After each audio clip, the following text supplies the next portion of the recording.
Hey everyone, welcome back to A-Level Lessons Online. Hope you're having a fantastic day, afternoon, evening, whatever time of the day you're watching this. Right, we are back with our Human Geography, Team 3.2, alright, on Part 9b, looking at the needs of different social groups. But in this part, we're going to be looking at strategies, right? In the previous part, I'll leave a link in the top right corner of the screen. I've already gone through what the issues, the needs, as well as the experiences that are being faced by these four different social groups are like within a city. Alright, so just bear in mind that we're looking at sustainable urban development, so we're going to be having to look at cities as our context. Alright, likewise, those of you guys who are taking A-levels this year, in the year 2020, because of COVID-19, you do not have to actually study this for your A-levels. But if you are not, okay, if you are watching this video in 2021 or 2030 or whenever you're watching this video, okay, likely the likelihood of this topic coming out in your exam could be quite high. Right? Okay, let's jump right into the strategies. So strategies, we're going to be looking at those that target specific social groups, right? So there will be strategies that actually look at the needs, okay, at the needs of your people, as well as what are the issues and how these strategies will actually help to tackle such issues. So like I've written over here, okay, there's no one-size-fits-all strategy, okay, when looking at all the different social groups, okay, because each social group faces a different experience. They have different needs, different issues, which requires, okay, different strategies to actually tackle them. So focus on evaluation for strategies in this part of this syllabus, okay, pertaining to the needs of the various social groups, right? So use the different kinds of needs that different social groups face to actually help you formulate stronger strategies. So there will definitely be things like spatial variations across different cities. So some strategies may work in some, okay, while others may not. Okay, sustainability may also come into question, okay, whether such strategies, are they cost effective? Okay, are they actually sustainable in the long run? They may not be environmentally sustainable if implemented instead as a result. And lastly, our stakeholders, okay, look at things like the government. Okay, who are the stakeholders that are supposed to be responsible in ensuring that any sort of issues faced by the different social groups are being tackled? Okay, or if not, different governments may implement different strategies. Okay, are they always going to be effective? Okay, two governments may implement the exact same strategy, but because of a difference in the way they do things, right, the outcome of the strategy may be vastly different. So many of these strategies will be context-driven, so don't be surprised later on in this video if you see a lot of the strategies are based on context, okay? Because like I said, strategies, they really do have huge spatial variations, okay? That doesn't mean that one city is livable for elderly means that another city could definitely be livable for the elderly as well, okay? The strategies, they vary across different countries, so different cities will implement them in the most effective way that caters to the needs of their people, right? So you need to do a lot of research on this part, on your own research. Okay, over here I'll give you some examples, but it's definitely not going to be enough to substantiate your essays. Go and do some research on what all these strategies are. Alright, so what are the strategies for the elderly? Elderly is actually very simple, right? So strategies, we're going to be looking at strategies that actually target such needs of them, having a more supportive and enabling living environment, okay, to compensate, okay, for their physical and social changes, things like being able to adapt to society, or the economy, okay, do they have employment opportunities that are present? So there's a need for greater access to services as well as infrastructure. So this includes things like ramps, elevators, comfortable seating, adequate signage, so that all elderly are able to see clearly and move in the city in the most convenient way possible.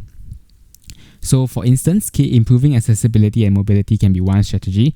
So Singapore has actually implemented the lift upgrading program. Okay, most HDB flats, okay, housing your residential housing, okay, for the elderly, most of them have inbuilt features, okay, that actually support the elderly where required. Okay, and there's also have been lifts that have been implemented across most HDB flats.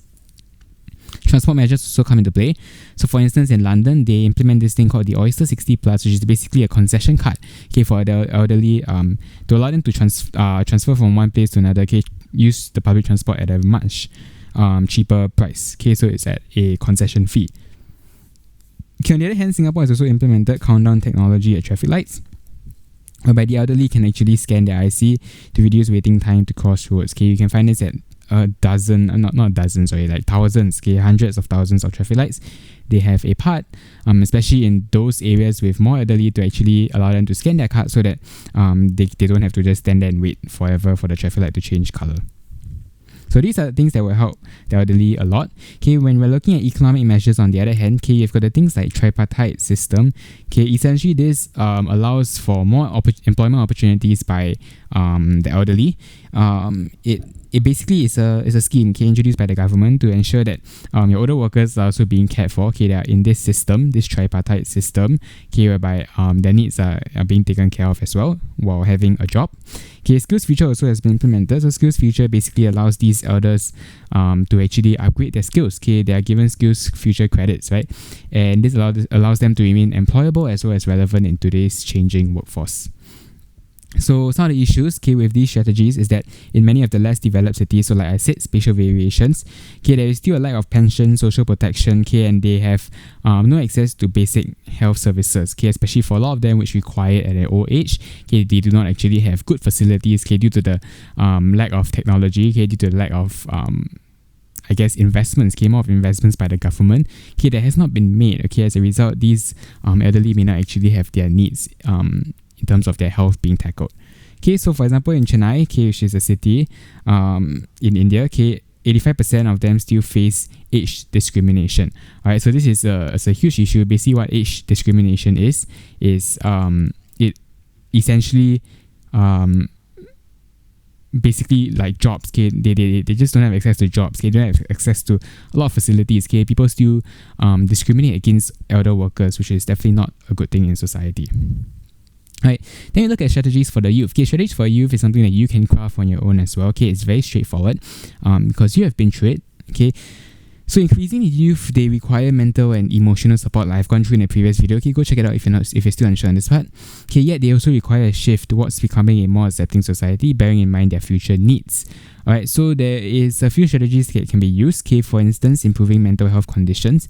So for instance, in Singapore, okay, the National Council of Social Service, okay, provides this program called Youth Reach, okay, to actually help youth facing mental health conditions. Okay, it helps a lot, okay, in terms of dealing with suicidal thoughts, depression, okay, those are cases that they can help with. Okay, on the other hand, okay, also ensuring equal education for all. For instance, Compulsory Education Act has been implemented in many different cities, from America to China, or to Singapore, to any other city, that most of the cities, okay, whereby your youths, okay, have to at least take up an education, okay, until the age of 16. Okay, so this can help them in building a more holistic mindset, okay, building a stronger moral compass for a lot of these youths. Okay, then we move on to the strategies for the disabled. Okay, youths, I don't really have a lot. Okay, reason being is that a lot of them, I believe you guys can actually create it on your own. Okay, I think it's up to your own experiences, okay, and ideas on what are certain strategies that you feel the government has done for you, or you have heard, okay, or overseas that governments or relevant organizations are implementing to ensure that the problems of youth are being tackled. Alright, there's tons of them out there. Okay, go and research as well. Okay, then for disabled, okay, strategies will include increasing the accessibility or environmental or urban legibility. What this means is basically to allow for the physically disabled to be able to move around the city with greater ease. Okay, so for instance, in Singapore, public transport has got enhanced features to accommodate for wheelchair personnel. MRT stations have tactile paving. Okay, you realize it's all those small little silver dots on the floor, right? Those are actually for the physically disabled. Okay, let's say if they are unable to see, right, they can actually use those, okay, to get from point A to point B from the train station, all the way down to the lifts, all the way to the gantry, then to the train itself, right? So that can definitely be very useful. For the disabled, okay, for the intellectual, or mentally or either that physically disabled, okay, we also want to try and give them more employment opportunities, right? So actually a ton of cities, okay, have actually encourage, okay, certain companies to try and employ more of these disabled workers. Okay, so for example, in British Columbia, Canada, okay, there's been an increase in employment possibilities in most sectors. Okay, government has made it actually possible in these cities to ensure that the disabled also have a job, okay, so that they can at least maintain their basic living standards. So not only that, okay, on the more social end, okay, society-based, okay, we want to try and expand awareness and the care for disabled, as well as to ensure that proper housing and enabling features are also provided. Okay, so where possible, okay, if we can try and help the disabled to implement strategies that ease their convenience across the city, whether that wherever their neighborhood is, okay, that will definitely be beneficial in ensuring that the disabled are also addressed as one of the social groups. Alright, so some issues that you may face when it comes to looking at strategies to implement for the disabled, would be that you do require significant funding. If you want to make an entire city disabled friendly, right, you're going to need a lot of ramps all across the place, tactile pavings, right, and that could actually cost quite a bit. So this would be the issue of a trade-off, an opportunity cost that the government may need to incur as a result. There's also a need to overcome prejudice and stereotypes. So this is something that we still need to address. It's a mindset issue that's very hard to change, but definitely changeable given time, and with the right policies. Also less developed cities, they still lack proper strategies to help the disabled.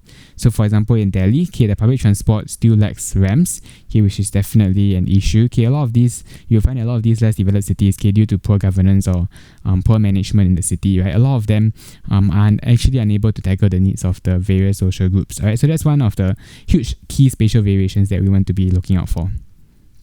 Then we move on to the last group, which is your migrants. Migrants, we want to try and create a multicultural city where possible.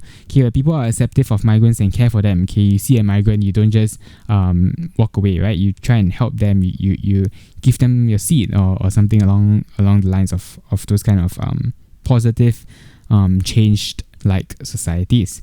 So for example, Frankfurt has actually created a multicultural city in an anti-immigrant minded society. Spain has also provided better access to civil rights and resources for immigrants, right? So these are just simple policies that your government can actually introduce such that the migrants also have a say, right? That's what we want to try and achieve, right? They are here to help us, help the economy grow. So as a result, we must try and give them some sort of power as well, let them feel as though they belong to the city.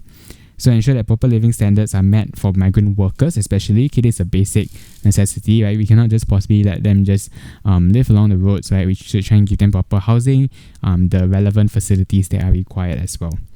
So issues that you may face as a result of implementing such strategy is that some migrants may still choose to voluntarily segregate themselves in ethnic enclaves. These are hard to get rid of. In fact, if it does happen, right, we should try and encourage more diversification, right, of the different cultures and all. Also, there's a need to overcome existing prejudices and stereotypes. So this is similar to that of the disabled. It's a mindset issue that needs to be changed over time with the relevant policies. And I think one of the root causes of this is through education. So education has to be able to tackle this. So if you want to use that as an evaluation, right, whereby education is where most of these root issues stem from, and hence we need to tackle education from a young age, that could also be a strong evaluation that you would like to show. Alright, so your overall evaluation for this entire strategies lecture is that it really does depend on the social group. There will be different evaluative standpoints. Ultimately, there's a need to ensure that a holistic approach is going to be adopted, regardless of the social group. You have to be able to tackle all the different needs, that is actually required, right? You don't want to just tackle the economic needs and then after that social aspect is left out, and a lot of them end up suiciding, a lot of them end up having negative thoughts. It doesn't help as well, right? You want to tackle each different issue that is present. So mindset also plays a huge role, like I've said. So go and target your root cause, which is education, right? You want to bring up generations which understand that they need to be accepting of the various social groups. Cost will also be a factor, especially for less developed cities, which have a lot of different opportunity costs that they have to consider. They may not be as well to do, so they need to be able to balance their budget and resources. Governance will also play a crucial role in ensuring that such strategies are adopted and carried out effectively. Strong governance will definitely help, especially in your more developed cities, to craft stronger and wiser policies that could possibly help. Not saying that the less developed cities have weak governance. A lot of them have very, very strong governance, like Curitiba, for instance, but we just need to ensure that these governments across the less developed cities also take into account these different social groups, because a lot of times they have to focus on more pressing needs, which is to try and raise living standards, try and focus on economic growth. So we still have to make sure that they also focus on these social groups. Alright, so we move on to exam requirements. Nothing much actually. It's just the strategies for these various social groups. It's entirely adaptable. And like I said, it's tweaked. Based on your own general knowledge and your own research. So just fill in your own strategies that has to make sense. And has to have concrete examples that it has been effective before. There's also no fixed strategy for each social group, except that you need to ensure that their basic needs and issues are addressed, right? So these questions, strategy-based questions, usually comes out more as a discuss question, right? Your essay questions. So go and study what these strategies are. Always remember to link them to your previous part 9A on the needs, as well as the limitations and the issues, okay, the overall experience, okay, link it to their overall experience, link it to their needs and issues, and hence why certain strategies may be able to help in resolving certain of those issues that we've mentioned before. Okay, so that's actually all for this video. I think it's quite a good lecture, okay, for you to go and understand what exactly the different social groups, what kind of strategies have really been introduced to help them. So yeah, go and tune in to part 9a, alright, make sure you understand what their needs are to begin with and use them in conjunction with this lecture so that you can craft a stellar essay, okay, a very, very solid essay. Alright, if not, that's all I have for you guys. Okay, if you did enjoy this video, be sure to give it a like as well as to subscribe to the channel. It doesn't cost you anything, so you can just hit the button. It really does help me out a lot. And if not, if you have any questions, you can leave it in the comment section below.